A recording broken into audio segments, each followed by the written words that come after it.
더는 2009년도 금융위기 터지고 나서 망가진 채로 경제가 좋아지는 과정을 지금처럼 그 초기 국면은 뭐냐면 연준이 돈을 풀어서 살리고 일단 목숨 깔딱깔딱한 네. 걸 살려요. 네. 더 망가지지 않도록. 그런 다음에 이제 얘가 체력을 점점점 가져가도록 네. 시간이 가거든요. 2009년부터 10년, 11년, 12년, 13년 동안 QE 1, 2, 3를 하는 거예요. 네. 계속 얘가 살 수 있도록 말하자면 우리가 애를 기를 때 애가 지 몫을 해서 성인이 되기 전까지는 계속 뒷받침을 해주잖아요. 네, 그쵸. 그런 것처럼 계속 뒷받침을 해줘서 미국이 스스로 선언하기를 이제는 돈을 풀지 않고도 네.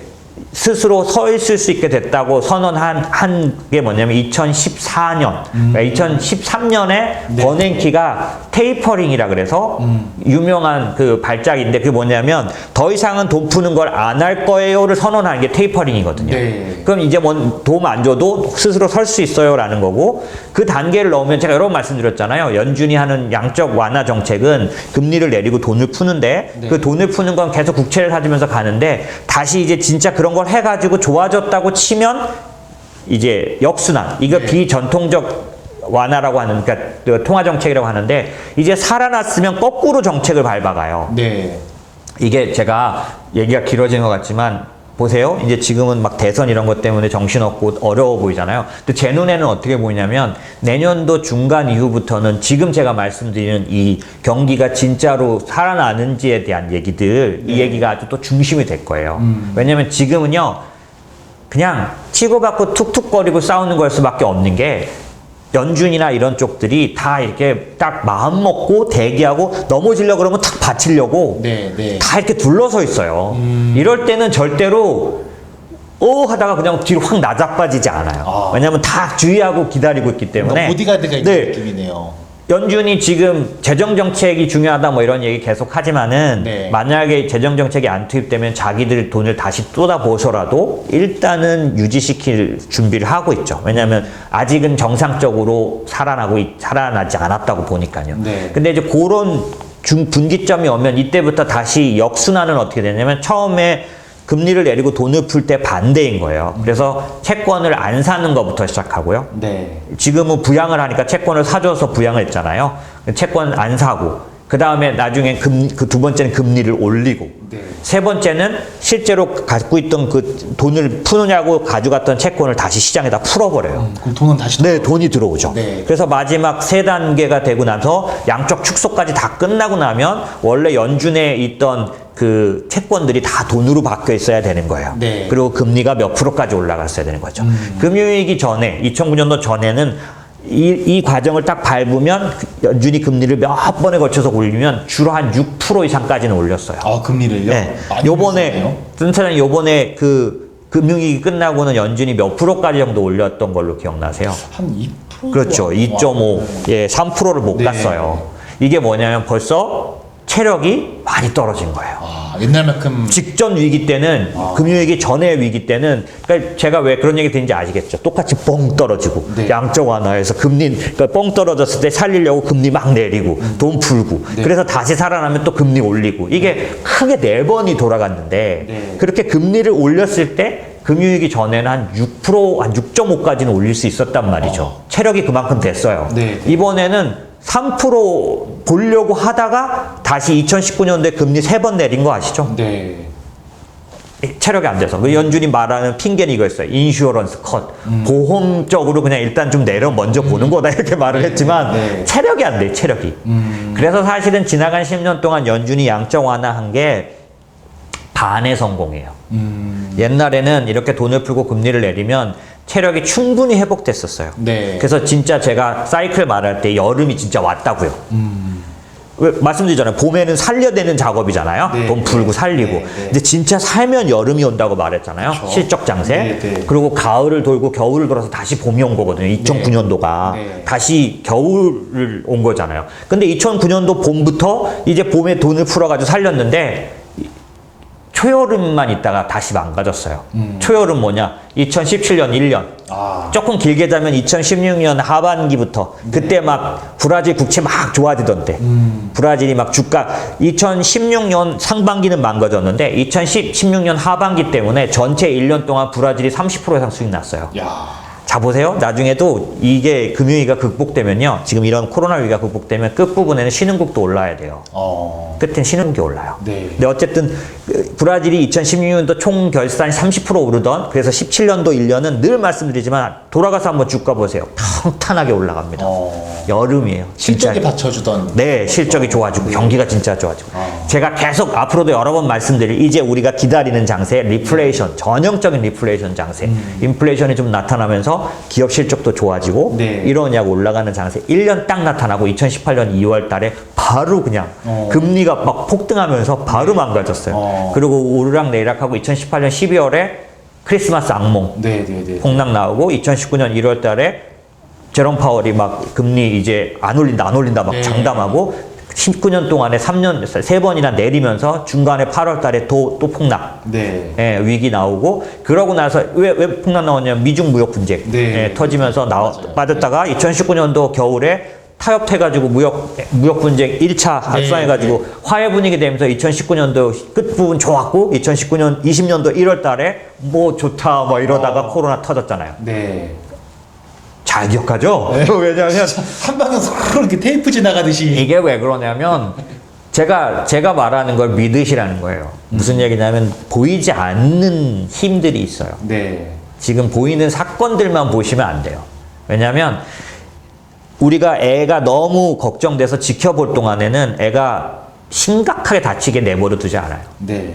지금은 그런 기간이에요. 부양 기간. 너무 겁먹거나 이럴 필요 없겠네요. 예. 딱 봐서는 뭐 연준이 뒤로 발을 빼고 있다, 뭐 기사 같은 거 너무 많이 나오지만 네.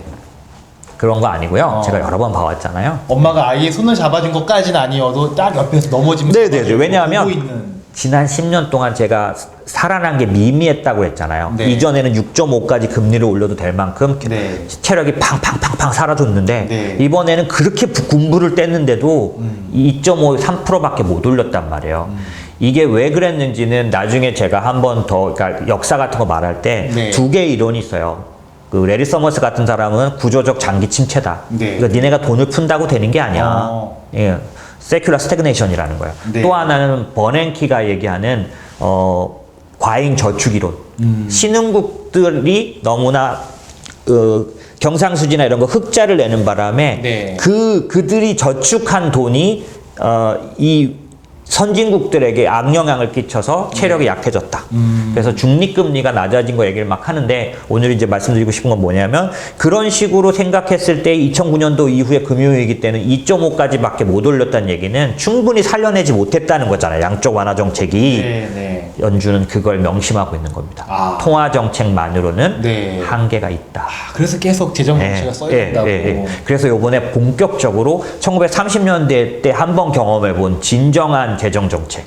왜냐하면 2009년 터졌을 때 재정 정책을 썼어요, 초반에. 왜냐하면 어려워졌으니까. 네. 지금처럼 코로나 딱 터지니까 재정 정책 써야 된다는 얘기가 확 나왔고 아무도 거부감 없잖아요. 네. 정부가 돈을 더 쓰는 거에 대해서. 네. 2019년도에는요. 트럼프 딱 16년도 딱 되고 나서 인프라 정책 딱 내놨을 때 다 난리 났어요. 왜? 미국은 공화당의 그게 뭐냐면 우리가 부채를 늘리면 안 된다. 예, 그래서 왜냐하면 몇 년 전에 치욕을 겪었거든요. 신용등급 강등. 네. 예, 그렇기 때문에 그 기억 때문에 안 된다 했고 실제로 여러분은 잘 모르시지만 2011년도에 유럽 재정 위기라는 게 있었어요. 작지만은 사실 메가톤급이 좀 있었거든요. 그때 뭐가 문제였냐면 재정 소버린 리스크예요. 이건 뭐냐면 2008년도 9년도는 개인의 자산이 망가졌잖아요. 금융위기. 2011년도는 정부 위기예요. 유럽의 정부들이 빚이 너무 많아서. 독일 말고 기억나시나요? 피그스 국가라 그래서 포르투갈 이탈리아 얘네들 그리고 스페인 얘네들 어려워졌던 거. 그리스. 주범 그리스. 부도도 났잖아요. 그렇죠? 얘네들이 그때 무슨 문제였어요? 정부 빚 문제였었어요. 그러니까 그 2011년도부터 그다음부터 재정 정책은 뭘로? 긴축으로. 푸는 게 아니라 땡겨. 빚 더 갚아. 정부가 빚을 갚는다는 얘기는 뭐겠어요? 돈을 푸는 게 아니라 끌어당기는 거잖아요. 그러니까 세금 걷고, 그쵸? 그쪽으로 돌아섰기 때문에 그런 상태에서 재정정책은 긴축이면서 통화정책만 완화를 쓴 게 12년, 13년, 14년, 15년. 그러니까 통화정책만 써본 게 금융위기 이후였던 거예요. 네. 통화정책만 썼더니 어땠다고요? 체력이 반밖에 회복이 안 되잖아요. 원래 두 팔 다 써야 되는데 한 팔만 써니까 안 된 거예요. 연준은 그걸 아는 거예요. 근데 이게 왜 중요하냐면 그렇게 부양을 했더니 금융시장은 어떻게 됐냐면 하늘 높이까지 오른 거예요. 근데 정말 어려운 사람들은 하나도 못 살려냈다는 거죠. 그러니까 원래 지금 코로나도 잘 보세요. 잘 들어보세요. 지금 셧다운을 하면은 자영업자들이 힘들어져요. 조그만 데들. 지금 미국도 실업률 뭐 낮아지고 일자리 많이 생긴다고 하지만 어떤 일자리냐면 좀 연봉이 높은 일자리들이에요. 네. 낮은 일자리들은 안 살아났고 영구 실업이 되고 있어요 지금. 금융위기 때 똑같이 겪었는데 연준이 돈을 풀어서 금융시장은 완벽하게 회복된 것처럼 나타났지만 그거보다 더 올라갔지만 밑에 진정한 백성들은 네. 무도 뭐 그게 뭐예요? 양극화. 네. 빈익빈 부익부가 더 심해졌잖아요. 트럼프가 왜 됐는 줄 아세요? 그 불만이 극에 차서요. 네. 백인 중산층이 무너졌다. 하여튼 마음에 가득한 이 울분을 트럼프가 어디다 돌려줬어요? 이주민들 때문이다. 네. 니들 일자리를 뺏어갔다. 중국 때문이다. 사람들이 어디다 화를 내고 싶은데 네. 이거 어떻게 화를 내요? 트럼프처럼 또라이지만 말하는 게 시원한 거예요. 그러니까. 누군가를 지정해서 욕을 해주잖아요. 네, 대변되고 네. 속 시원하고. 그래서 정말 트럼프에게 마지막 힐러리를 이기게 했던 그 주들, 그런 도시들이 다 뭐냐면 백인 중산층들이 이제 먹고 살기 힘들어진 부분이 완연해졌는데 이게 이민의 문제 아니에요. 예, 뭐 중국의 문제 아니에요. 제가 보기에는 어떤 거냐면 물론 있어요. 그게 이제 이유들이 있는데 연준은 그걸 기억하는 거예요. 자기네들이 돈을 풀어서 살리긴 살렸는데 네. 어디만? 금융시장만 살렸어. 근데 금융시장이 사는 바람에 전체가 무너지진 않아요. 그죠? 이제 나이스하게 잘 한 거예요. 그래서 버냉키, 옐런 칭찬받아요. 네. 왜냐면 이 금융위기는 10년 간다 그런 거거든. 5년 만에 했으니까 네. 칭찬은 받는데 반쪽 만에 성공이었기 때문에 이번에는 자 보세요. 지금도 이런 상황이 돼서 여기서 연준이 더 유동성 풀고 나이스하게 자꾸 도움 주고 하면 어떻게 될까요? 금융시장 올라가죠. 네. 지금 오르다가 멈췄는데 더 가죠.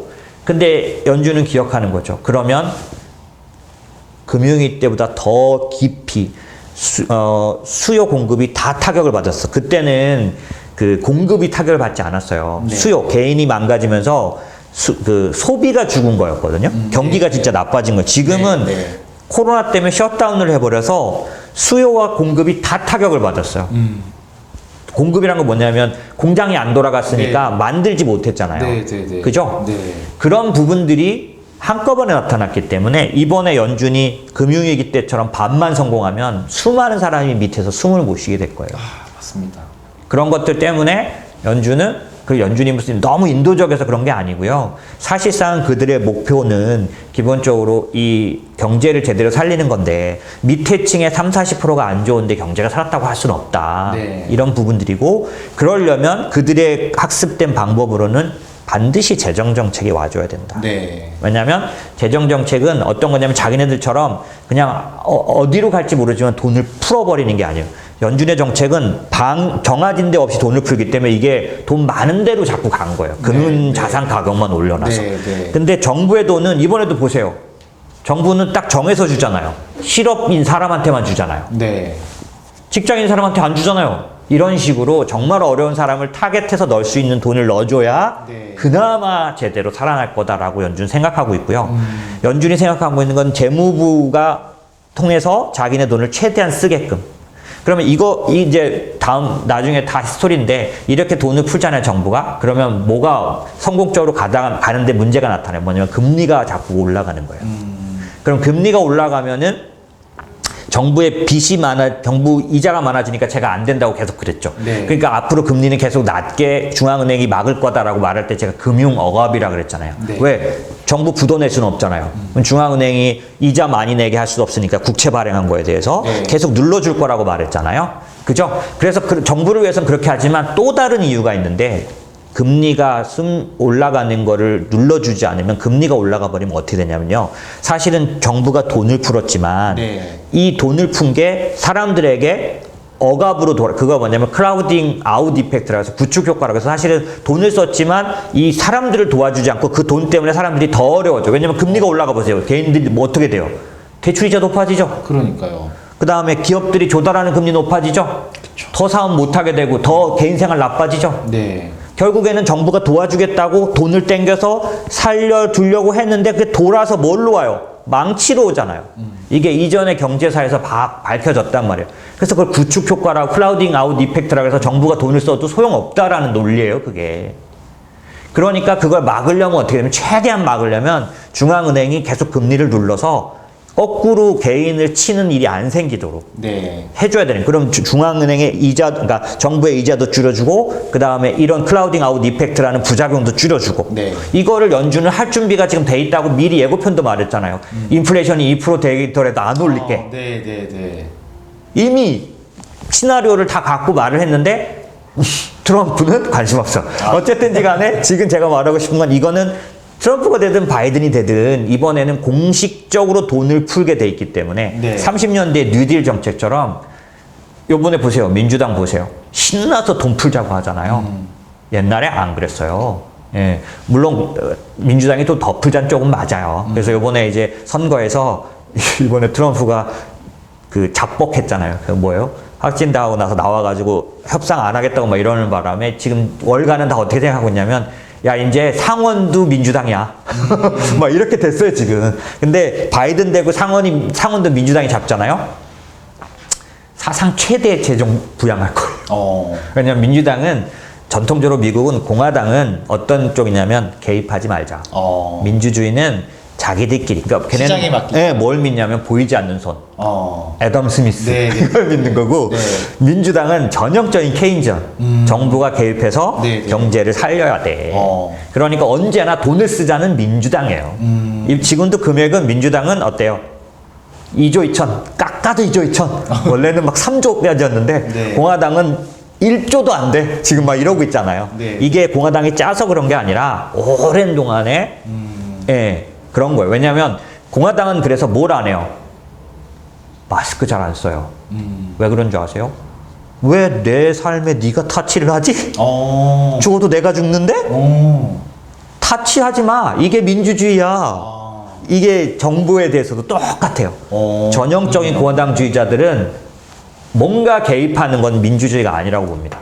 예. 그런 것들 때문에 기본적으로 지금 이 가는 세계를 봤을 때는 만약에 생각대로 뭐 이렇게 해서 대선 불복도 있고 여러 가지 이슈는 있지만 기본적으로 상당한 재정 정책이 풀어질 가능성이 현재는 많아졌고요. 네. 그렇게 되면 지금 말씀드린 대로 30년대나 있었던 아주 독특한 상황들, 네. 지금까지 10년 이상 안 나타났던 인플레이션도 나타날 수 있고요. 왜냐하면 재정 정책을 쓸 때 인플레이션이 나타나요. 지금은 통화 정책만 쓴 10년 동안 인플레이션이 안 나타났어요. 네. 그래서 제가 말했잖아요. 증권사 열 몇 개 하우스 중에 거의 3분의 2는 무슨 인플레이션 10년 동안 돈을 그렇게 퍼부었어도 안 생기던 게 지금 왜 생기나? 이렇게 생각하고 있다는 거죠. 네. 근데 제가 보는 인플레이션은 재정 정책을 썼을 때 당시는 30년대, 70년대는 다 나타났어요. 인플레이션이. 재정 정책이 인플레이션과 굉장히 밀접한 관계가 나타나요. 있습니다. 왜냐하면 그 알고리즘이 있어서 어쨌든 그렇기 때문에 지금 말씀드린 것처럼 시장에서 아주 암울하고 뭔가 불투명하고 이런 속에 있는 것 같지만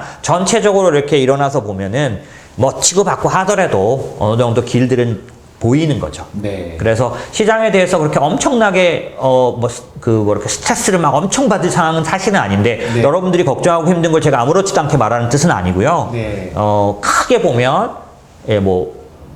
목숨 내놓고 막 힘들 정도는 아니에요. 그 정도는 아니고 네. 어쨌든 이게 불복하고 그래가지고 길게 가고 그런 문제가 있죠. 근데 네. 그래도 큰 길은 있어요.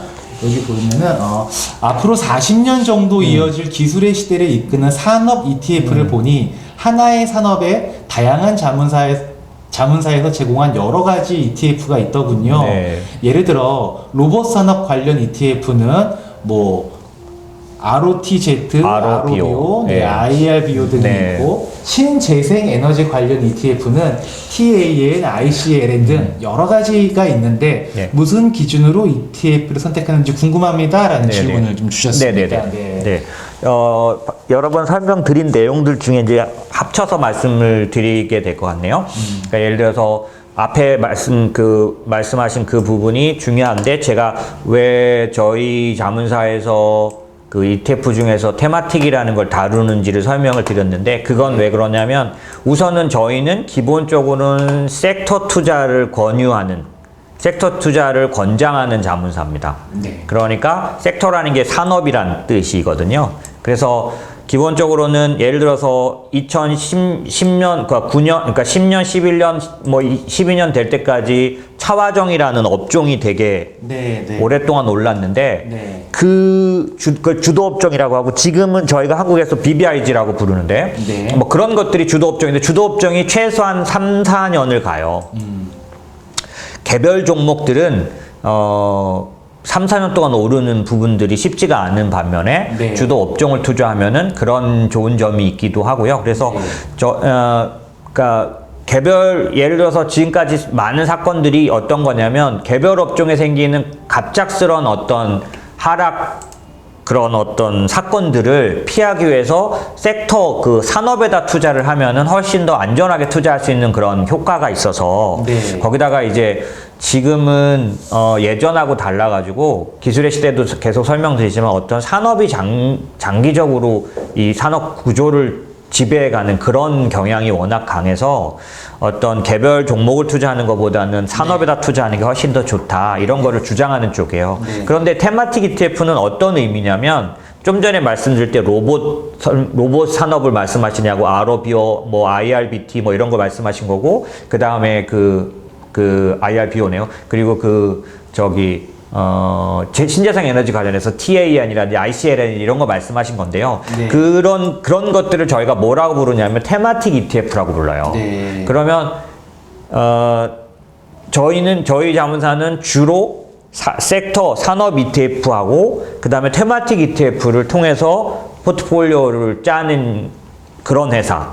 그래서 주요 포트폴리오가 대부분 ETF로 되어 있기 때문에 저희 포트폴리오는 대부분 EMP라고 불러요. 네. EMP는 ETF가 전체 포트폴리오 50%가 넘는 그런 포트폴리오를 다 EMP라고 부르는데 네. 저희는 이제 그런 쪽인데 그러면 아까 말씀드린 섹터를 투자드리는 이유는 좀 더 장기적인 투자가 가능하고 네. 개별적인 그런 어떤 종목의 갑작스러운 악재에 같이 흔들리지 않을 수 있어서 좋고 네. 뭐 이런 쪽이기 때문에 섹터를 투자드리는데 테마틱 ETF는 그 중에서도 왜 그런 투자를 하냐면 사실 지금 세상의 구조가 바뀌었는데 네. 섹터라는 거는 금융 시장에서만 통하는 어떤 산업 분류들이에요. 그래서 전 세계가 표준으로 쓰는 산업 분류가 있어요. GICS라고 하는데 네. 이 글로벌 인더스트리, 네. 인더스트리 산업에 대한 분류가 될 거예요. 그래서 그렇게 나누면 11개 섹터가 있어요. 네. 그런데 제가 무슨 얘기를 드리고 싶냐면 그래서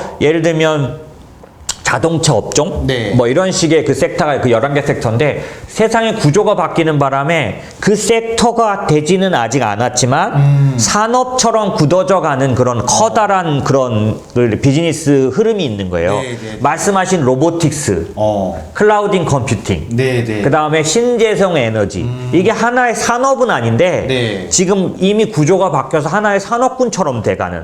그럼 아직 섹터가 아니니까 일반적인 그런 하우스들에서 섹터 ETF를 내놓지는 않았지만 네. 지금 현재는 전체적으로는 주도적인 어떤 회사들 군으로 이루어져 있거든요. 예를 들면 네. 전기차 이거 업종 아니거든요. 근데 아시다시피 전기차는 밸류체인이 쫙 있잖아요. 네. 배터리 만드는데 뭐 파워트레인 만드는데 뭐 그 다음에 또 뭐 있죠? 그 안에 그런 것들을 만드는 데도 있고 자율주행과 연결돼 있고 그렇죠? 네. 근데 이런 것처럼 전기차라는 업종이라는 분류를 해버리면 그 안에 쭉 우리가 떠오르는 회사들이 다 있는데 반해서 얘가 섹터는 아니니까 이런 전기차처럼 아직은 섹터가 되지 않은 업종을 투자하려면 테마틱 ETF라는 걸 활용하게 돼 있는 거죠. 네. 그래서 저희는 테마틱 ETF를 설명드리는 거고요. 네. 이거는 사실 필요 없는 질문이었지만 앞으로 여러분들이 ETF를 선택할 때 네.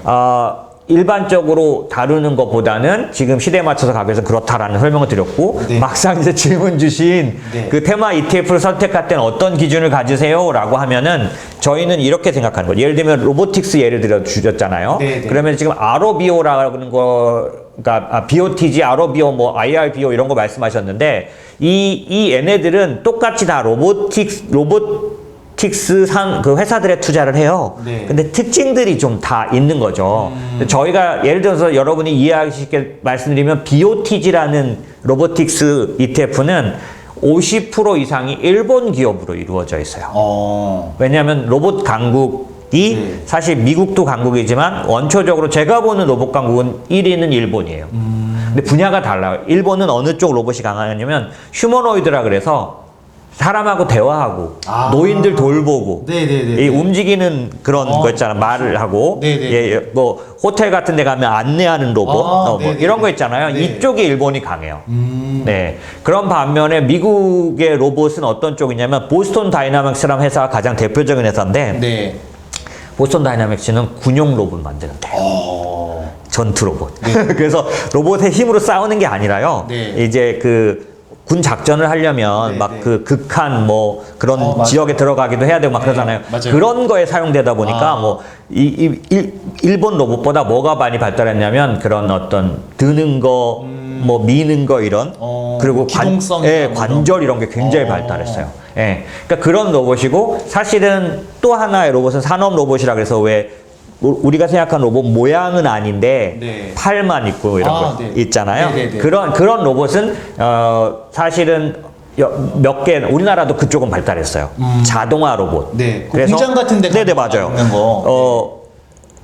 아마존이 사들인 그 로봇 회사가 바로 그거 제일 하는데요. 그래서 아마존은 택배 때문에 그거 샀잖아요. 그래서 네네네. 지네들 그거에 맞는 로봇 만드는 거거든요. 어쨌든 그런 건데 제가 지금 말씀드린 것처럼 BOTG라는 그런 로보틱스 인덱스는 일본 기업이 50% 이상 들어가 있다 보니까 네. 어떤 특징이냐면 일본 시장이 안 좋으면 로봇 시장이 좋아져도 그렇겠네요. 그런 걸 타는 거죠. 어. 그래서 그런 거 하면 ROBO는 미국 로봇 기업이 거의 다예요.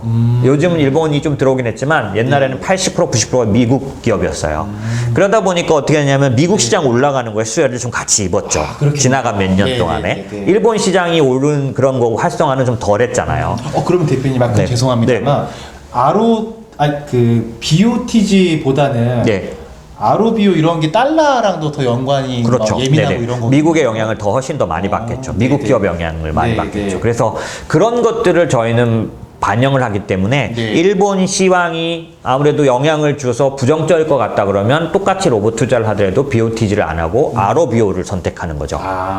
그 다음에 물론 그러면서도 또 중요한 게 뭐냐면 이 두 개가 어떤 게 필요하냐면 그 매일같이 거래되는 거래대금 있잖아요. 네. 거래량. 네. 그러니까 전체 사이즈가 나중에도 항상 그런데 ETF를 선택하실 때는 예를 들어서 갑자기 좀 전에 들은 질문이 그건데 코덱스 200하고 타이거 200하고 어느 게 좋아요? 뭐 이렇게 물어보시면 사실 이런 거 선택할 때 제일 1순위는 지금 BOTG, ROBO도 마찬가지예요. 하루 거래량이 10만 주 이상 되는 걸 저희는 우선 뽑아 놓습니다. 그리고 네, 네, 네. 이 ETF 사이즈가 저희는 1조를 기본으로 봐요. 네. 왜냐하면 저희는 미국 ETF를 주로 하잖아요. 네. 그러니까 한국의 ETF는 그렇게 안 되는 것들이 있는데 중국 투자하는 ETF도 저희가 그게 안 되지만 받아들였는데 일반적으로는 1조 이상 사이즈를 갖고 있고 AUM이라 그래서 전체 자산이 1조 이상 되고 하루 거래량이 10만 주 이상 되고 이렇게 돼야 저희가 판다고 주가가 빠지지 않아요. 왜냐하면 네네. 아시다시피 저희는 해외 ETF 전문으로 하는 자문사잖아요. 네네. 저희 고객이 리밸런싱 할 때 거의 비슷하게 해요. 그쵸. 그러니까 한 번에 싹 팔고 바꾸잖아요. 맞아요. 그럼 만약 거래량 작은 거면 이제 저희가 팔아서 저희 거가 빠져버려요. 그러니까요. 저희가 팔면서 하락해서 팔게 되잖아요. 그러니까요. 저희 매도 물량 때문에 우리가 손실을 보잖아요. 맞습니다. 그러면 안 되잖아요. 그래서 저희는 저희를 담을 수 있는 정도는 돼야 되니까 뭐 저희가 엄청 크진 않지만 그래도 네. 작지 않아요. 그쵸. ETF 지금 한두 개 정도는 저희가 ETF 유동성 공급자하고 통화해서 팔려고 하고 있는 정도예요. 네, 네. 그러니까 그 유동성 공급자 뭐냐면 ETF에서 주문 나오면 주문을 받아주도록 돼 있는 쪽이 있어요. 운용사 네. 쪽에 관련된. 네. 그쪽하고 저희하고 협의해서 저희가 팔 때 그쪽에서 알고 있다가 사주면은 주가 네. 이게 떨어지지 않으면서 팔 수 있잖아요. 예, 거래량도 나올 수 네, 있고. 네. 뭐 그럴 정도로 저희는 항상 살 때 팔 때, 특히 팔 때를 생각하는 쪽이라 그런 걸 보게 되는 거죠. 이런 네. 조건들을 봐서 고르게 되고, 가장 아까 말씀드린 것 중요한 건 테마틱을 하실 때는 기술도 마찬가지예요. 제가 항상 말씀드리는 게 기술주는 이렇게 움직여요. 네. 초반에 비전이 제시됐을 때 한창 빡 오릅니다. 아, 비전이 제시됐어요. 네, 그게 뭐냐면은 꿈이 딱 보니까 사람들이 야, 이거 대박이다. 네, 엄청나게 사는 구간이 딱 나와요. 네. 근데 그 가격을 유지하지 못해요. 꽤 오랫동안 내려오고요. 네. 예. 실제로 그래서 저희는 언제 사냐면 로보틱스 기업을 살 때도 로보틱스 산업이 실제로 돈을 벌 때. 아, 실제로 왜냐하면은 돈을 벌 때. 로봇이라는 그런 개념은 굉장히 꿈을 주고 막 그런 거지만 네. 이게 그 기업에 돈이 되는 때까지는, 예를 들면 테슬라 생각해 보세요. 전기차로 실제 이익 나기 시작한 건 올해예요. 그 전까지는 적자만 있었거든요. 네네. 예. 그럼 물론 그러니까 테슬라도 혹시 돌아가셔서 테슬라 주가 한번 보실래요? 옛날에 이렇게 하다 불과 1년 정도 사이에 이렇게 네, 네. 예. 이 모멘텀이 있어요. 나중에 기회 되면 제가 기술주 사는 모멘텀들을 말씀드릴게요. 그래서 기술주를 보실 때는 지표도 지금 이제 이 산업 구조에 맞춰서 보시는 지표는 뭘 봐야 되냐면, 기술주는요, 세 가지가 중요한 거예요. 왜냐하면 지금 시대 구조적으로 볼 때 현금 굉장히 중요해요. 현금 창출력. 네, 네. 그래서 보통 CF가 캐시플로우잖아요. 현금 흐름. 네. 여기에 현재라는 게 붙어서 FCF라는 그런 부분들이, 그러니까 잉여 현금 흐름이라고 네. 해요. 이거 굉장히 중요하고요. 그 다음에 이 기술주들은 어떤 때부터 모멘텀을 맞냐면, 사실 잘 보시면 매출이 엄청나게 그러니까 매출이 계속 성장해야 돼요. 네. 기술주인데 매출이 성장하지 않으면 뭔가 문제 있는 거예요. 그래서 매출 지표를 봐요. 그러면 그거는 PSR이라고 하는 거를 보게 되는 거죠. 예. 그 다음에 EPS가 네. 최소한 지금 우리가 아는 빅텍 5는요, 연 EPS 성장률이 코로나 상관없어요. 지금 5년 동안 두 자릿수예요.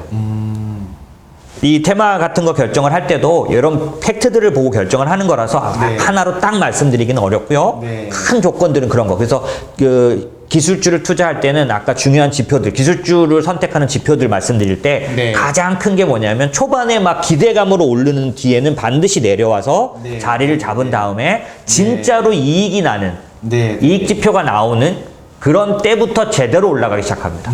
예. 그 비전 다음에 실제로 이익이 나는 그 시기. 네네네. 네. 그래서 몇 번 전에 말씀드릴 때 침투율이라는 걸 말씀드린 적이 있어요. 네네. 침투율이 10% 됐을 때 항상 큰 조정이 나온다.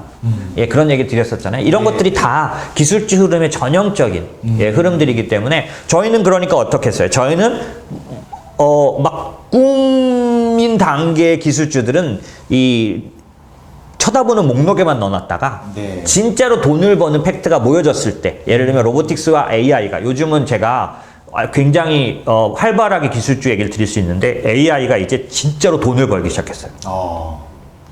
예전에 AI는 옵션이었어요. 그냥 보너스. 지금은 전부 다 AI를 통해서 돈을 벌고 있어요. 그러니까 지금은 제가 AI에다가 직접 투자를 합니다. 네. 왜냐하면 이제는 돈을 버는 시기에 온 거예요.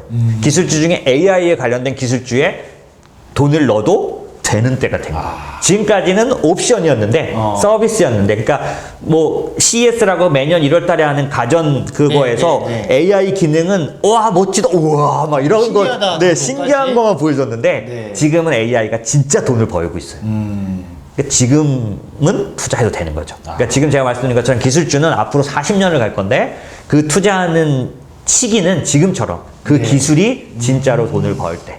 또 우리 모두에게 가장 중요한 것 중에 하나가 또 연금 그렇죠. 관련 네네. 부분인데요. 네, 맞습니다. 이것도 한번 같이 내용을 한번 읽어보도록 하겠습니다. 이분께서 궁금하셨던 거는 ETF를 가지고 개인연금에서 활용할 수 있다고 하는데, 사실 어떻게 할지 잘 모르겠다, 그 네네. 말씀이신 것 같으세요. 네네네네. 그래서 대표님께서는 또 ETF 전문가시고 달인이시니까 개인연금에서 ETF를 어떻게 활용하면 좋은지 네네. 그 내용도 좀 같이 나눠보면 좋을 것 같습니다. 네. 네. 우선은 계속 말씀드리지만 연금 무조건 챙겨 보셔야 되고요. 네. 연금 시작하셔야 되죠. 왜냐면은 이런 거죠. 만약에 미국 주식시장이 올라가면요. 네. 미국 주식시장 나스닥 지수, 그 다음에 다우 지수, S&P 지수가 올라가면요. 미국 가정의 35% 정도는 그냥 좀 따뜻해져요. 왜냐하면 주식시장과 연관된 금융자산이 네. 전체 자산의 35%는 되거든요. 우리나라는 얼마라고 말씀드렸죠? 10% 미만이에요, 아직도. 우리나라는 뭐가 돼야 따뜻하냐면 전쪽 만약에 비율로 말하면 부동산이에요. 와, 맞아요. 부동산 좋아져야 따뜻해져요. 네. 근데 제가 말씀드리는 거는 뭐냐면 연금을 꼭 해야 되는 것 중에 제일 먼저 금융자산으로 만들어 놓을 게 연금이잖아요. 왜냐하면은 네. 다른 일 바쁘셔가지고 이렇게 유튜브 보시고 공부하시거나 이렇게 가지실 수 없을 수도 있어요. 바쁘셔서. 네. 그러면 연금만이라도 금융시장과 연동되도록 잘 하나 처음에 세팅해 놓으면 네. 금융시장 올라갈 때 같이 올라가거든요. 네. 저는 그게 시작이라고 봐요. 근데 금융시장으로 매년 계속 항상 올라간다고 봐도 되나요? 제가 말씀드렸잖아요. 좀 전에 위기 오면 살려내고, 위기 오면 살려내고. 네. 화폐가 종이화폐이기 때문에 네. 살려낼 때 푼 돈에 의해서 돈의 가치는 떨어지는 대신 자산값은 올라가게 돼 있다. 네. 궁극적으로는 장기적으로 우상향하게 돼 있는 거죠. 네. 계속 지수는 올라가게 돼 있는 거예요. 물론 나라마다 다르죠. 네. 저희는 그래서 현재 기축통화국인 미국의 자산에다 투자하는 이유는 어려워졌을 때 떨어지지만 올라갈 때에는 훨씬 더 올라가고 네. 돈을 푸는 만큼 더 올라가게 돼 있는 거예요. 논리로 보시면 돈값이 떨어지면 값이 올라가잖아요. 네. 그렇죠. 그런 것처럼 이번에도 어려워지니까 돈을 많이 풀잖아요. 네. 그러면 어떻게 돼요? 상대적으로 금융자산 올라가게 되는 거니까 여러분에게 제가 말씀드리고 싶은 건 혹시 자세히 공부하고 이런 거 못하더라도 연금을 만들어서 금융시장이 올라갈 때 몇 년에 한 번씩이라도 올라갈 때 네. 그거에 수혜를 입어서 네. 올라가도록 해야 된다. 네. 이게 전 대표님 그 말씀이 너무 와닿는 것 같아요. 미국 사람들은 나랑 상관없는 것 같지만 주가 지수가 올라가면 그 가정 곳곳에 온기가 불어넣어지는 거잖아요. 그렇죠. 왜냐하면 이 가정들의 자산의 일부가 네네. 주식시장에 들어가 있으니까 이게 맞습니다. 올라가면 당연히 이 가정들도 맞습니다. 치킨 한 마리 먹을 거 소고기 먹을 수 있고 네네 맞아요. 이렇게 되는데 한국 같은 경우에는 특히나 연금 준비할 때 이렇게 투자되어 있는 게 사실 많이 없는 맞아요. 경우가 대부분 있어서. 저희가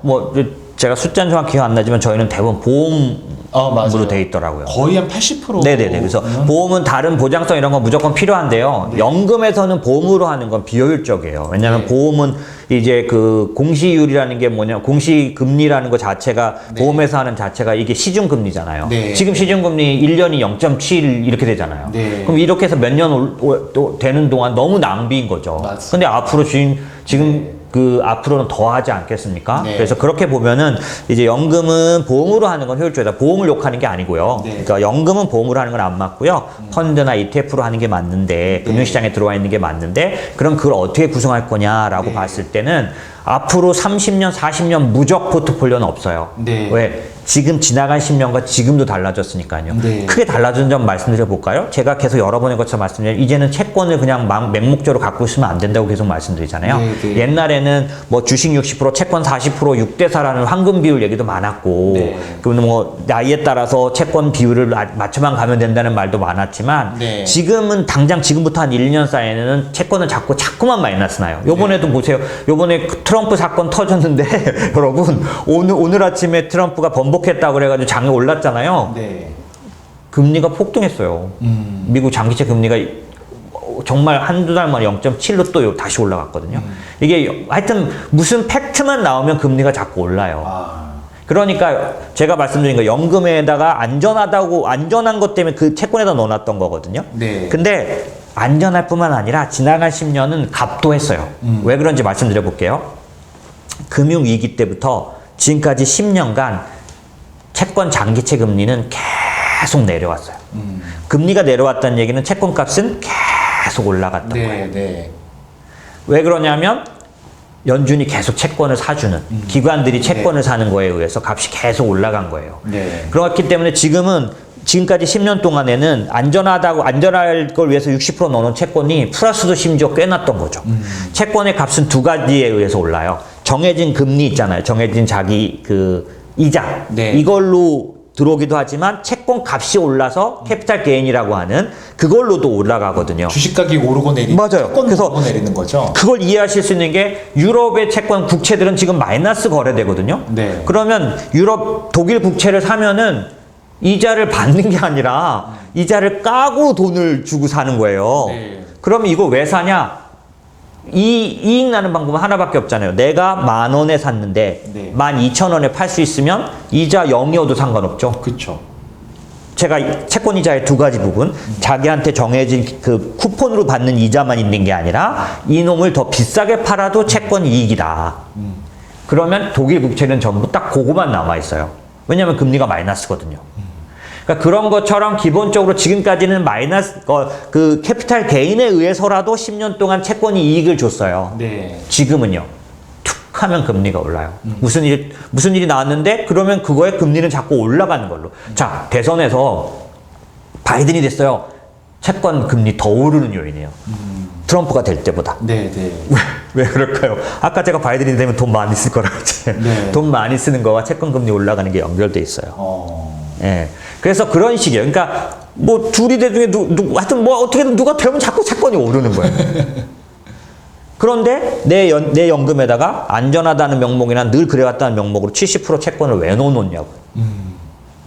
특히 연금에 들어가는 채권은 듀레이션 긴 거예요. 네. 긴 거는 금리 올라갈 때 더 뚝뚝 떨어져요, 값이. 만기가 긴 거죠. 네, 그래요. 그러니까 지금 제가 말씀드린 게 뭐냐면 자꾸 채권 얘기를 하려는 게 아니라 네. 그런 식으로 연금 안에 들어가 있는 물건을 이제 따져보셔야 돼요. 뭐 들어있나 꼭 내일 가서 알아보세요. 내 연금에 뭐 보험이세요? 옮기세요. 무조건 옮기세요. 그리고 두 번째, 지금 말씀드린 것처럼 기존에 있던 뭐 안전하게 채권 몇 프로 이런 거 버리세요. 그 다음에 제가 추천드리고 싶은 건 이거예요. 그러면 ETF로 하시고 싶다고 하셨으니까 만약에 10만 원 하셔야 되면은 나스닥 100 ETF 저희 살 수 있잖아요. 네, 네, 네. 타이거, 나스닥 100. 네. 이거 사세요, 매달. 왜 그러냐? 기술의 시대니까 아까 제가 말씀드린 지수는 우상향하게 돼 있는데 어느 나라나 그런 건 아니지만 미국은 아직까지 패권 국가, 기축통화 국가, 그 다음에 나스닥은 어떤 업종? 계속 말씀드리면 기술주 시대에 네. 기술의 100기업을 갖고 있는 거예요.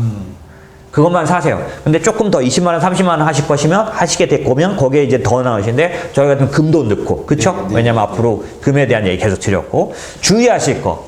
지금까지는 연금에 아마 제가 보기에는 펀드로 되어 있는 분들은 신흥국 많이 들어가 있을걸요. 맞아요. 브라질, 베트남, 뭐, 인도. 베트남 이런 거. 네.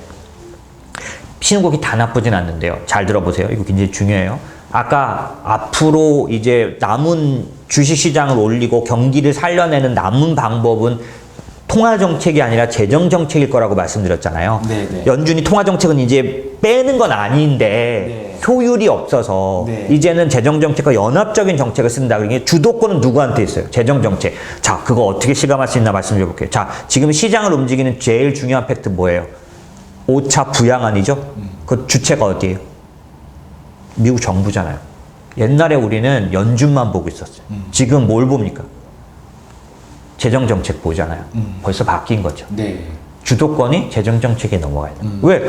제롬 파월이 나는 저거 따라간다고 했으니까 네. 방법 있어요? 그럼 제롬 파월 쳐다보면 뭐예요?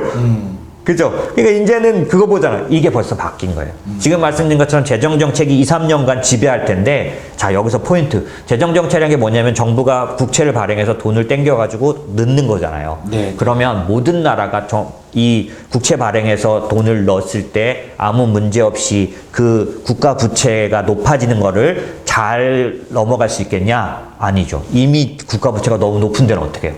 거기서 땡겨서 하면 어떻게 해요? 망하는 거예요. 빚이 많은데 더 네. 많아지는 네. 거니까.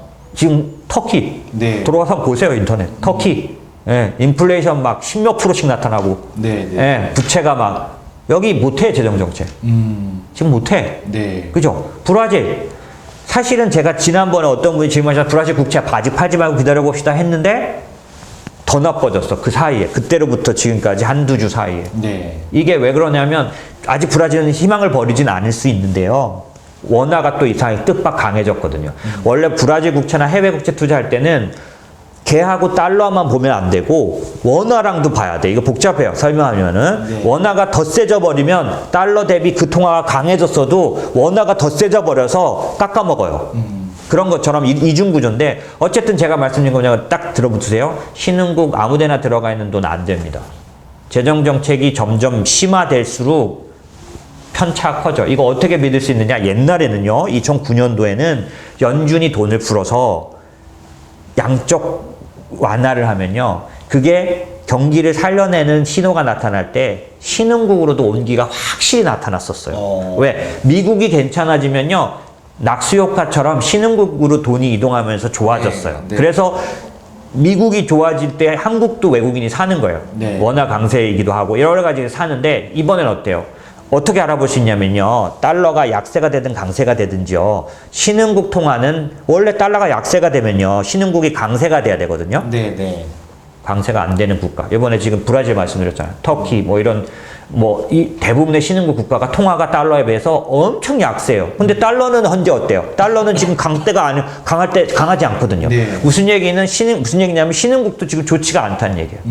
현재 돈이 흘러가고 있지 않은 거예요. 신흥국으로. 그러니까 신흥국 중에서 중국, 한국, 대만 이런 데들만, 어떤 데들이에요? 방역 잘 된 데들. 네. 이런 데만 딱 남아있지. 지금 인도 죽을 맛이에요. 주가는 올라가요, 인도는. 네. 글로벌 투자를 받기 때문에. 근데 지금 신흥국 중에도 한두 군데 차별적인 데 빼고 나머지들은 안 좋기 때문에, 연금에다가 지금 같은 데 신흥국 펀드는, 그러니까 브릭스 펀드 막 이런 거 네.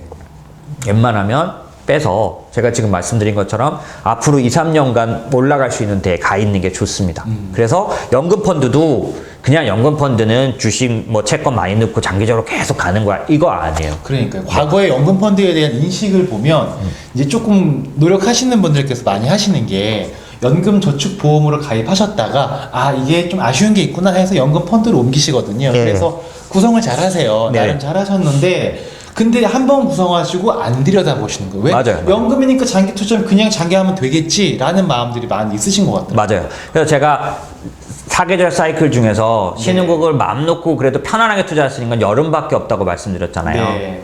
우리 분들이 펀드 갖고 있으면 대부분 신흥국 펀드예요. 희한해요. 브릭스 뭐 이렇게 해가지고 중국 때문에도 그런 것 같고요. 네. 근데 이제 사실은 앞으로 2, 3년간은 바꾸셔야 돼요. 왜냐하면 지금 위기가 터진 국면이잖아요. 그게 회복되는 국면이잖아요. 언제 신흥국 들어가도 되냐면 여름 장세 완연해지면 그때부터 이제 신흥국 사시면 돼요.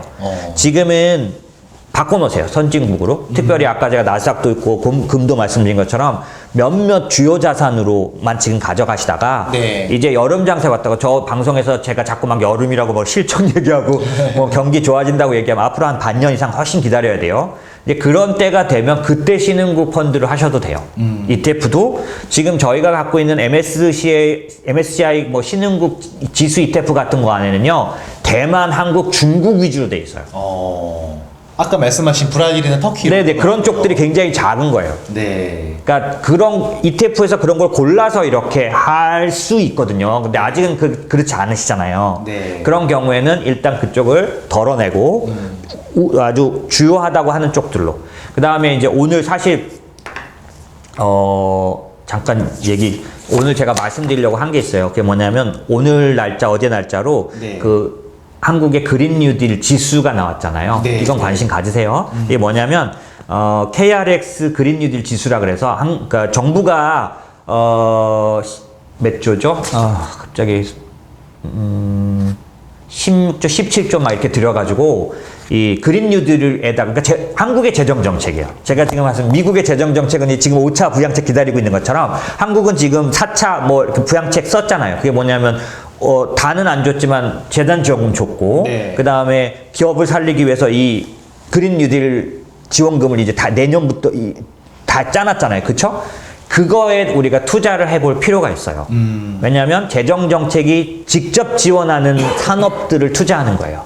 그래서 오늘 타이거라고 그러면 미래셋이에요. 네. 타이거에서 4개 ETF가 나온 것 같아요. 5개 네. 나왔어야 되는데 어쨌든 5개 나온 것 같아요. 그게 뭐냐면 한국이 지금 KRX 지수라 그래서 정부가 부양하겠다고 말한, 지원하겠다고 말한 K 뉴딜 지수가 4가지예요. 2차 전지, 바이오, 인터넷, 게임. 이렇게 4개 지수가 나왔어요. 네. 제가 이거 이제 원래는 좀 설명하려는데 시간이 없어서 너무 제가 시간 끌어서 제가 그냥 단도직입적으로 말씀드릴게요. 제 의견인데 저는 이 4가지 중에서 다 투자하지 않고 2차 전지나 이런 부분들은 원래 있던 2차 전지 ETF가 더 나은 것 같고. 네. 예. 그다음에 저는 이 중에 다크 에이스는 그러니까 뭐라 그러지 에이스라 그러나 아무튼 제일 1순위는 이 K-리딜 ETF 중에 인터넷. 다크호스. 네. 다크호스는 인터넷 이 ETF는 하시면 좋겠어요. 아, 네. 그리고 나머지 예를 들면 여기에 전기차라는 게 있어요. 전기차. KRX 바이오 2차 전지. 2차 전지가 전기차인가 보다. 근데 사실은 2차 전지 투자는 하는 게 좋은데 그거는 기존의 2차 전지 ETF가 따로 또 있어요. 타이거도 있고 코덱스도 있고. 네. 근데 그런 것처럼 요번 지수에서 제일 메리트는 인터넷 지수다.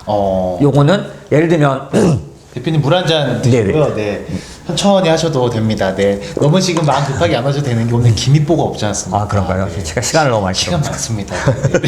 그래서 말씀드린 것처럼 연금 같은 데서 네. 지금 이런 것들을 계속 매달 사는 거예요. 지금 아까 제가 나스닥, 사금 뭐 이렇게 말한 것 중에 네. 신흥국 펀드를 이제 판매해서 네. 얘를 이 인터넷 ETF를 매달 나눠서 네. 그러니까 한 번에 사지 마시고 왜냐하면 연금이니까 당연히 매달 사실 거잖아요. 그쵸. 이런 식으로 연금도 가꿔야 돼요. 관리해야 돼요. 그러니까 그 정원을 망치는 가장 좋은 방법이 방치하는 거라 그랬거든요. 맞아요. 근데 진짜 연금도 마찬가지인 것 같아요. 장기 맞아요. 투자라고 해서 무조건 다 좋은 건 아닐 수 있기 때문에 그리고 네. 장기 투자 그렇다고 나쁜 건 아니겠지만 가는 길에 그냥 가는 것보다 조금씩 갖고 가면서 가면 분명히 더 좋을 수 있다. 네. 근데 이제 사실 대표님 이런 건 있습니다. 이게 보시는 분들이 그러시니까 안 갖고 싶나 우리가. 에이.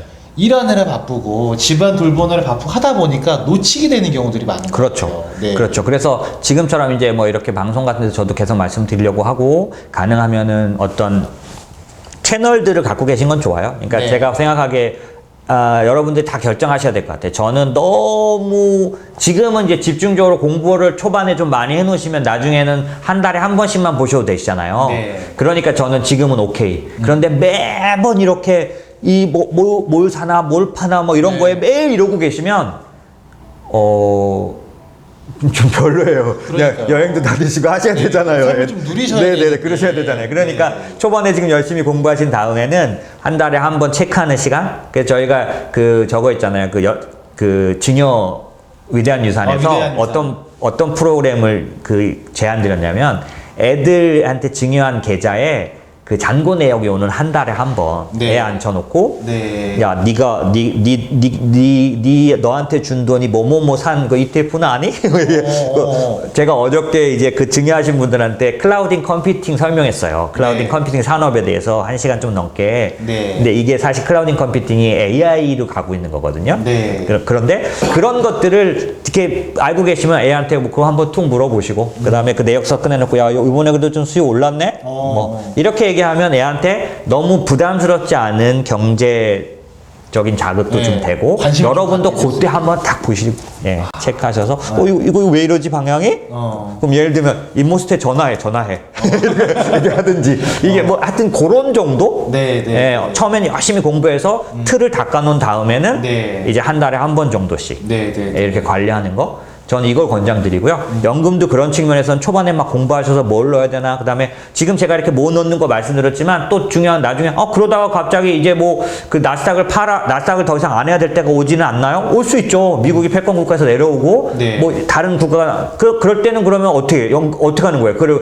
걔는 팔질 못하니까 어떻게 하는 거예요? 그게 아니라 그럴 경우는 그 나스닥 지수에 들어가 있던 거를 매도해서 네. 또 거기서 하나 다른 대상을 나눠서 사는 거죠. 그래서 연금은 빼지는 못하기 때문에 네. 그 안에서 팔아가지고 비중 조절 다른 거를 사서 늘려가는.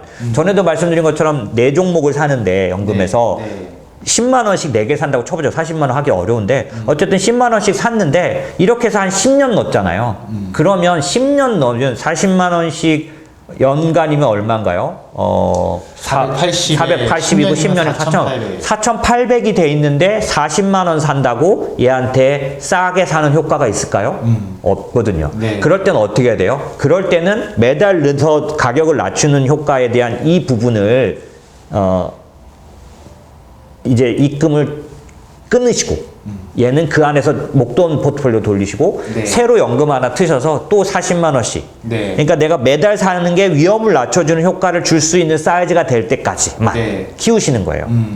그래서 무작정 계속 넣는 게 네네. 아니고요. 만약에 5천만 원 돼 있는데 매달 10만 원 사면 10만 원 산다고 한들 지금 네, 네. 내가 흔들릴 때 사는데 그렇죠. 10만 원 샀다고 싸게 산 게 의미가 없잖아요. 맞아요. 안에 있는 목돈 관리를 잘 하셔야 돼요. 그렇죠. 그러니까 일정 크기가 되고 나면 얘는 목돈 포트폴리오로 바꾸고 네. 또 다시 연금 하나 터서 왜냐면 연금은 몇 계좌 가지고 있어도 상관없어요. 네. 예, 연금 하나 터서 여기다 또 매달 넣어서 왜 연금은 매달 넣으니까 시장 안 보셔도 되잖아요. 그렇죠.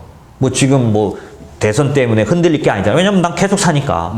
그래서 지금 한 2, 3년 살 수 있는 거를 정해서 사고 계속 한 5년 사이클로 바뀌는 게 있으면 그때 가서 바꾸면 되는 건데 네. 지금은 그냥 그냥 사면 되잖아요. 그러니까 그런 식으로 연금은 좀 많이 에너지가 들어가지 않도록 관리하시되 네.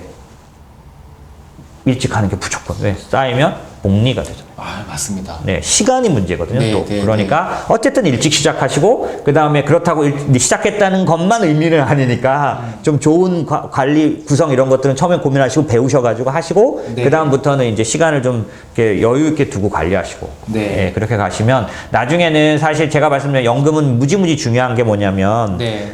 60세, 70세, 80세 옆집 남자는 옆집 할아버지는 15.4% 내는데 나는 3% 내고 세금 3%밖에 안 띄고 연금 찾아 쓰잖아.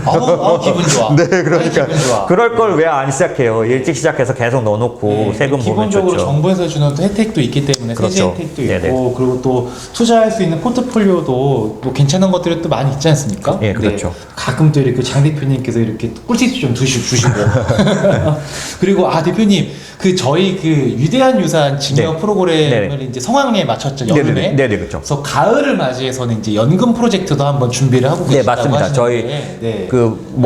아주 실무적인 거를 아예 다 안내드리는 프로그램이에요. 네. 그래서 뭐 이전, 그 다음에 이런 것들을 다 안내드리는 거라서 네. 저희 직원들이 하나하나 다 캡처 떠가지고 네. 매뉴얼 보내드릴 수 있도록 네. 그렇게 하고는 있어요. 그래서 네. 요것도 조만간 한번 안내를 드릴게요. 네. 그러니까 이거는 이름이 뭐라고 붙을까요? 저희가 증여 프로그램은 위대한 유산이라는 타이틀이 붙어서 네네. 프로젝트명이 붙었었는데 연금도 한번 관심 있으시고 아이디어 있으시면 아이디어 주세요. 그러니까요. 이름이 대단한 건 아닌데 네. 그래도 이 거창하게 이름 걸고 하면 사람들이 금방 알아듣고 네. 저의 목표는 하나는 그거예요. 딱 증여도 제가 왜 했다고 말씀드렸냐면 한 집당 한 가정마다 한 개의 계좌가 10년, 20년씩 애들 이름으로 제가 나스닥이 지금 12,000인데 12,000이 깨졌는데 이게 3만 갔을 때 그 계좌도 몇 배 올라 있도록 만드는데 그냥 잊은 듯이 그렇게 가게 한 집마다 하나씩은 있게 해주고 싶어서 네. 이것도 시작했는데 연금도 네. 똑같아요. 네. 선생님들 계좌 하나 있는 게 연금이더라도 네. 나스닥이 3배 갔는데 내 것도 3배는 가 있게 네.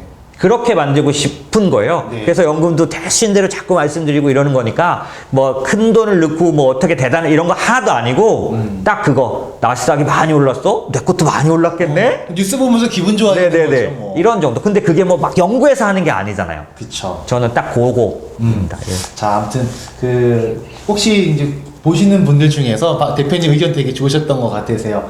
프로젝트명을 추천해 주실 만한 게 생각나시는 분들이 계시면 너무 댓글로. 감사하죠. 네. 뭐든 드리겠습니다.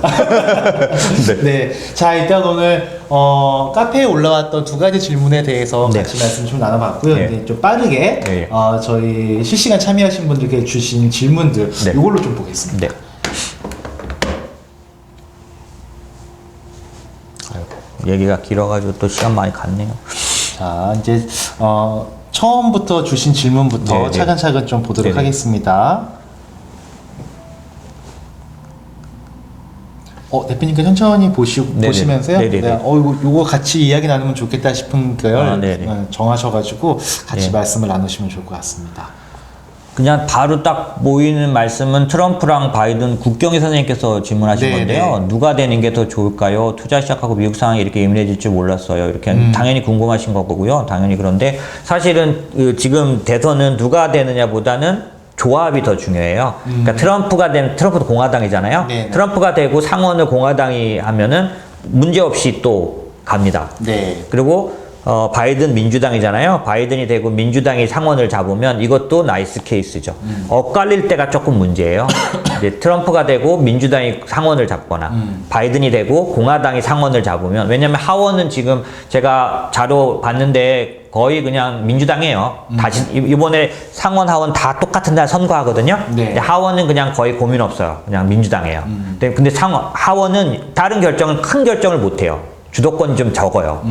딴지는 걸 수 있는데, 근데 상원이 중요해요. 네. 재정정책 쓰려면 상원을 통과해야 돼요. 지금 5차 부양책 왜 못 통과하고 있어요? 민주당 적극이잖아요.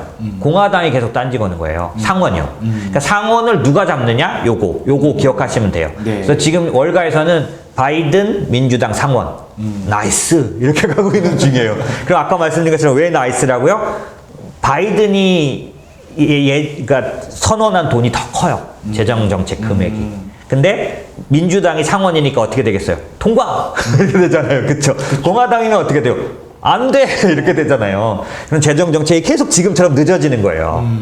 그게 조금 어려운 케이스가 될 수 있겠죠? 대표님 그런 질문은 좀 많으셨던 것 같아요. 그 대선 치르기 전에 잠깐 투자 자산들을 다 회수했다가 네. 뭔가 좀 결정되고 나면 그때 다시 하는 게 어떨까요?라는 의견도 있으신 것 같던데. 네네네. 네. 그거는 이렇게 말씀드릴 수 있어요. 시장이 얼만큼 앞서서 반응하느냐를 생각해 보세요. 이 주식 시장은요, 10일 뒤를 보는 데가 아니에요. 그러니까 짧으면 3개월, 짧으면 그쵸 3개월, 길면 6개월까지 정도. 그런 정도. 그래서 네. 그러니까 예를 들면 한 달, 두 달 거를 먼저 반영하는 그런 시장이에요. 자, 그래서 제가 이게 무슨 얘기 드렸냐면, 자, 보세요. 대선이 11월 3일이라는 건 언제 결정 났어요? 고래 쪽에 결정 나왔어요. 네. 그런데 갑자기 11월 3일에 대선의 이런 그런 불확실성이 10월 20일부터 걱정되겠냐고요. 시장이 그렇게 나타날까요? 지금 이 불확실성은 이미 시장에 많이 반영되고 있는 거죠. 맞죠? 네. 시장 그래요. 그러면 지금 갑자기 트럼프가 선거 불복하고 이런 것들 지금 갑자기 알게 됐어요? 한 달 전부터 알았어요. 그렇죠? 네. 그러면 시장의 빠른 플레이어들은 이미 다 세팅했을 거 아니에요. 네. 갑자기 20일 날 가서 하는 사람이 어디 있어요? 네. 그죠? 그러니까 9월 달에 조정이 나타났던 거죠. 나스닥이. 먼저 빠졌잖아요. 네, 네. 그죠? 근데 지금 어때요? 가까이 갈수록 밋밋해지죠? 네. 그럼 무슨 얘기냐? 시장의 주된 플레이어들은 여기서 돈을 다 빼놓고 가야 되겠다는 생각은 안 하고 있는 거죠. 만약에 돈을 다 빼놓는 행동을 주된 플레이어들이 했으면 어떤 현상이 나타나냐면요. 주식도 빠지고 채권도 빠지고 금도 빠지고. 왜? 현금화하니까. 우리 2월달, 3월달. 예. 근데 9월달에 잠시 그랬던 거 기억나세요? 네, 네, 네. 잠시 금도 빠지고. 네. 그래서 아침 경제방송 주식방송하는 아나운서들이 되게 난감했어요. 왜냐면 금 얘기하면서는 안전자산 선호 현상 때문에, 그러니까 그 위험자산 선호 현상 때문에 금이 빠졌습니다 말했는데, 네. 채권에 대해서 말할 때는 또 갑자기 안전자산 선호형 때문에 이렇게 어떻게 말을 못하는 네. 거죠. 이게 원래는 따로 움직여야 되는 게 같이 다 빠져버렸거든요. 네. 그런 모습들이 있어 왔기 때문에 제가 보기에는 11월 대선에서 피하고자 한 사람은 이미 세팅한 거죠. 그러니까 지금 이 정도 흔들리는 정도로 봐서 제가 지나간 9월의 조정을 봐서는 엄청난 위험이라고 보고 있지 않다. 그리고 뭐 지금은 넘어가야 되는데 시간이 없는데, 사실 저는 뭘로 보냐면 위험지표라는 게 있다고 말씀드렸잖아요. 네. 코로나 때 제가 위험지표를 여러 번 뭐라고 말씀드렸냐면 스프레드라 그래서 하이힐드 채권이 그 금리 차가 많이 생기면 아직은 시장이 안전한 게 아니라고 말씀드렸잖아요. 똑같이 지금 시장에서 항상 위험을 나타내는 지표들이 있어요. 가깝게는 빅스라는 지표고, 그 다음에 크게는 채권 장기채 지표예요. 만약에 11월 선거를 위험스럽게 봤다면 채권은 계속 아래를 향해 가야 합니다. 금리가 빠지는 거죠. 왜? 사람들은 안전한 걸 추구할 때 미국 장기채를 사요. 장기채 비중을 늘려요. 네. 근데 지금 저도 계속 그러고 다니지만 채권쟁이들도 전부 채권 늘리는 사람 없습니다.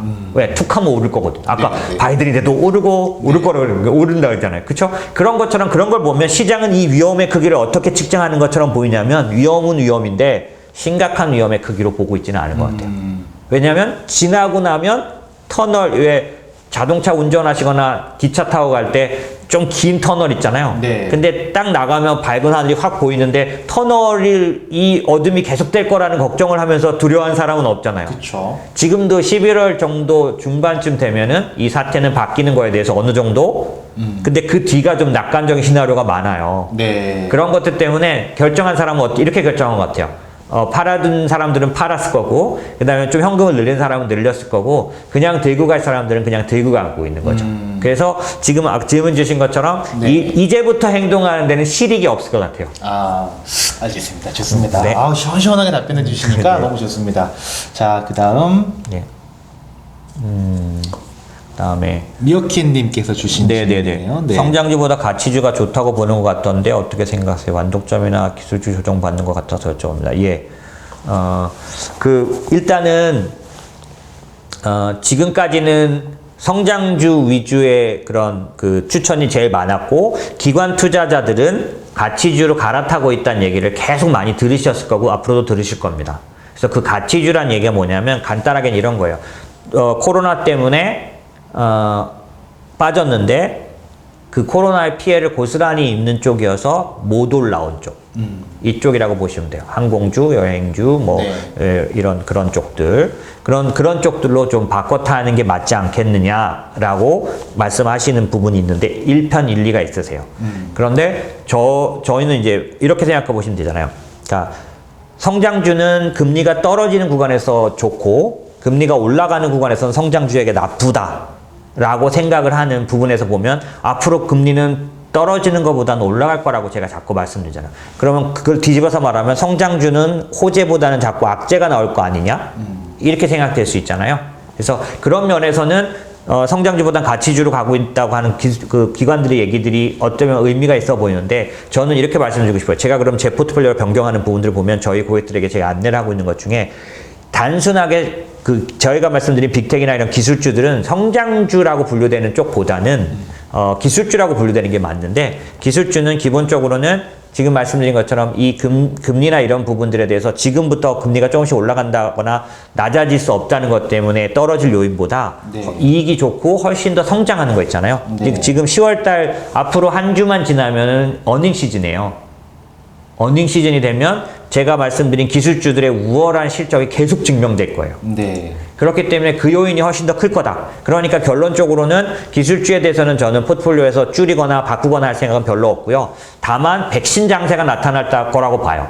뭐냐면 12월 달쯤 돼서 백신이 출현하고 그거에 대한 이제 백신이 이제 다 퍼지면 어떤 상태가 될 거라고 생각해서 못 오르던 것들이 오르는 장세가 올 거라고 보거든요. 네. 그래서 저희는 어떻게 대응하고 있냐면 기존에 있는 기술주 포트폴리오 뭐를 팔고 이걸 가치주를 사지는 않고 있고요. 여기에서 이익 난 것들을 조금씩 줄여서 이익을 좀 더 팔아서 이익 부분만 줄여서 추가로 살려는 두 가지를 결정해 놨어요. 시점은 나스닥이 전고점에 도달하는 순간. 그 시점으로 해서 조금씩 줄여가지고 추가로 살려는 것 중에 하나를 얘기를 드리면 아까 제가 말씀드린 백신이나 이런 것들 통해서 이제 못 올라온 가격이 올라올 수 있는 그런 쪽 중에서 저희는 자유소비자라는 걸 선택했어요. 그래서 그쪽 포트폴리오를 준비했고 그거는 지금 미리 사놓는 부분이나 그런 부분들보다는 아까 말씀드린 저희가 시점을 정해서 지금 안내를 드리고 하려고 하고 있고 네. 또 하나는 기술주만큼이나 조금 더 장기적인 테마가 되어가고 있는 쪽에 관심을 계속 갖고 있어요. 그럼 예를 들면 저로서는 어떤 거냐면 신재생 에너지 쪽이에요. 그러니까 바이든이 되든 트럼프가 되든. 근데 순간적으로 지금 바이든이 된다는 것 때문에 그쪽이 많이 올랐거든요, 갑자기. 네, 네. 그래서 바이든이 안 되면 어떻게 될까요? 잠깐 떨어지겠죠. 그때는 사야죠. 예.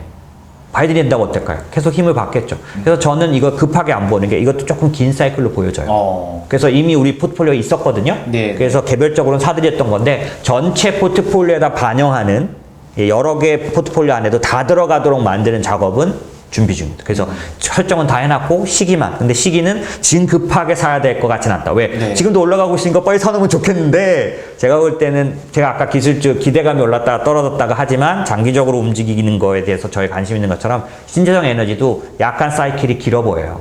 예. 그래서 조금 이거 시기에 따라 너무 그렇게 안절부절하지는 않아도 되는 것 같다. 확인할 거 다 확인하고 들어가도 늦지 않네요. 네네. 왜냐하면 긴 사이클일 것 같아요. 네. 좋습니다. 그 다음에 대표님 말씀하시는 동안 제가 좀 네. 봤는데 제가 한번 질문을 읽어보겠습니다. 네네네. 네. 저희 노홍채님께서 주신 질문이시고요. ETF에 대한 여러 정보를 찾아보다가 최근에 액티브 ETF에 대한 정보를 얻게 되었습니다. 그 중에 ARK에서 운용하는 ARKK, ARKW 같은 ETF와 그 회사 대표자의 인사이트가 매력적이어서 네. 해당 ETF에 투자해보고 싶은데 어떻게 생각하실까요? 라는 질문을 주셨습니다. 네, 그 말씀하신 액티브 ETF라는 거는, 그러니까 원래, 그러니까 우리 선생님들하고 같이 말씀드리면 ETF가 좋은 점은 패시브여서, 네. 그러니까 인덱스 투자에서 저희가 이제 나스닥 100은 나스닥 100 종목들을 그냥 찍어놓고 투자하잖아요. 네, 네, 그렇죠? 네. 그런 것들 때문에 투자하는 게 맞고, 연금 같은 데서는 인덱스로 하는 게 무조건 맞습니다. 그런데 저희는 인머스트는 연금 포트폴리오와 1년, 2년, 3년 동안 목적 자금 만드는 포트폴리오가 다르다고 주장하잖아요. 맞아요. 그래서 연금에서는 인덱스로 구성하는 거를 무지 좋아하고, 네. 이쪽 2, 3년, 뭐 1년, 2년, 3년 이런 목적 자금, 5년 이런 자금의 포트폴리오에서는 당연히 인덱스만 고집하지 않고 테마틱 ETF들로 주로 구성되어 있어요.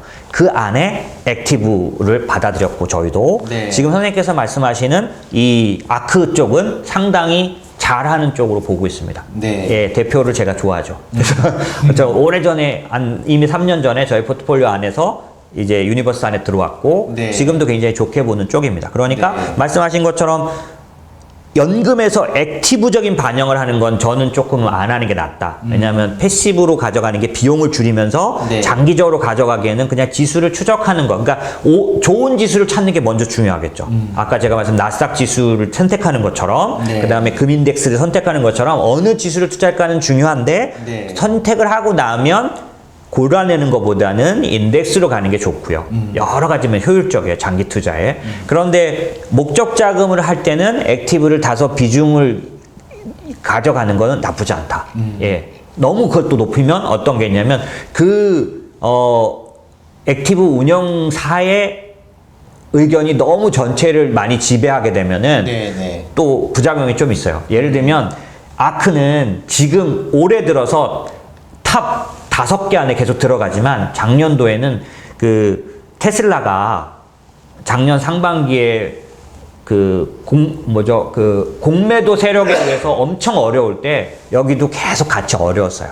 왜냐하면 테슬라 비중을 거의 10% 이런 정도를 몇 년째 고집하고 있는 데거든요. 네. 그 의견은 저는 동의하는데 고생인 구간이 있어요. 액티브는. 그러니까 그만큼 비중이 너무 높으면 안 되죠. 희준님께서 네. 주신 질문이십니다. 요즘 같아서는 여러 가지 일이 많고 독과점 이야기가 나오는 미국보다는 조용히 나아가는 중국이 낫지 않나라는 생각이 듭니다. 네. 현재 미국, 중국 비율을 10대 1로 미국이 10, 중국이 1이신 네. 것 같으세요. 네. 미국 투자가 훨씬 높은데 중국 쪽으로 투자를 좀 더 늘리는 건 어떻게 보십니까? 라고 질문을 주셨고 중국은 친환경 에너지와 테크주 ETF로 투자 중이라고 하십니다. 네네네.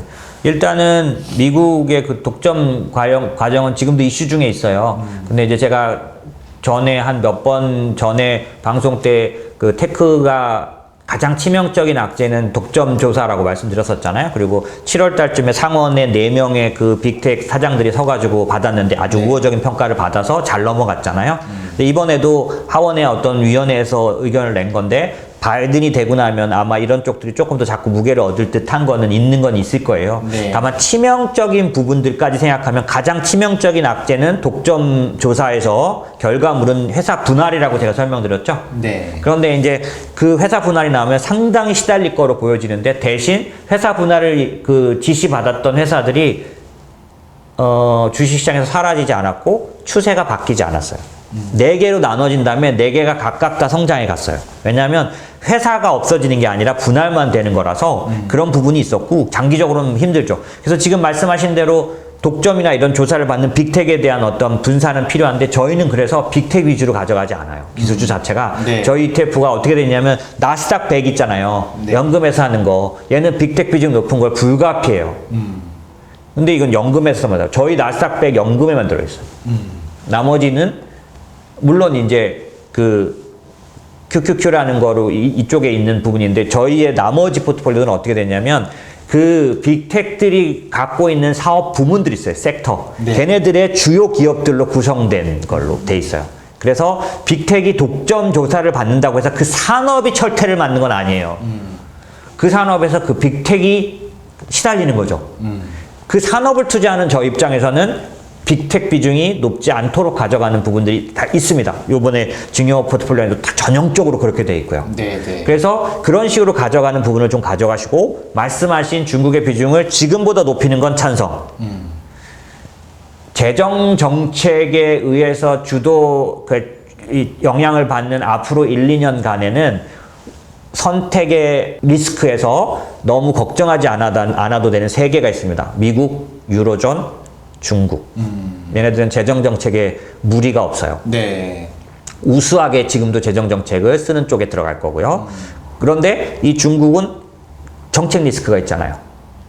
근데 요번에 10월 26일 막 이럴 때 오중전회라는 걸 해요. 중국에서. 이게 중요합니다. 중국의 정책 결정. 여기서 시진핑이 발표하는 정책을 예의주시하시면 되는데 이미 어느 정도 얘기가 나왔어요. 뭐냐면 그 내수를 기르는 쪽, 그러면서 해외 자금이 들어올수록 금융시장을 개방하는 쪽, 기술 전쟁을 하는 데서 미국과 붙어 있는 쪽은 어쩔 수 없이 지금 받아는 들이고 있는데 나머지 자기네들이 주력 분야는 아주 미친 듯이 키우겠다. 이렇게 돼 있어요. 그래서 이런 걸로 보면 말씀하신 비중 좀 늘리는 거 좋고, 네. 그 다음에 분야는 저희는 중국도 기술주 위주 해야 된다라는 거고, 활용하는 수단은 미국에 상장된 중국 투자 ETF들이 충분히 있으니까 보실 수 있고, 네. 지금은 미래셋 같은 데서도 중국 관련된 ETF들 내놓고 있어요. 물론 홍콩 상장이고 이래서 네. 해외 투자 하긴 해야 되지만은 분야로는 지금 말씀드린 것처럼 중국의 몇 가지 주요 부분인데 저희는 뭘 제일 크게 보냐, 이커머스 쪽은 중국 투자 충분히 좋다. 예, 그렇게 보고 있어서 저희 투자 부분 중에서 뭐 클라우딩 컴퓨팅 여러 가지 이런 것 중에 이커머스 관련된, 그러니까 AI 투자예요. 그쪽은 중국 비중을 갖고 있습니다. 그리고 나머지 기술주들에 대한 투자를 좀 갖고 있고, 네. 비중 지금보다 좀 늘리는 거 좋으실 것 같고요. 네, 좋습니다.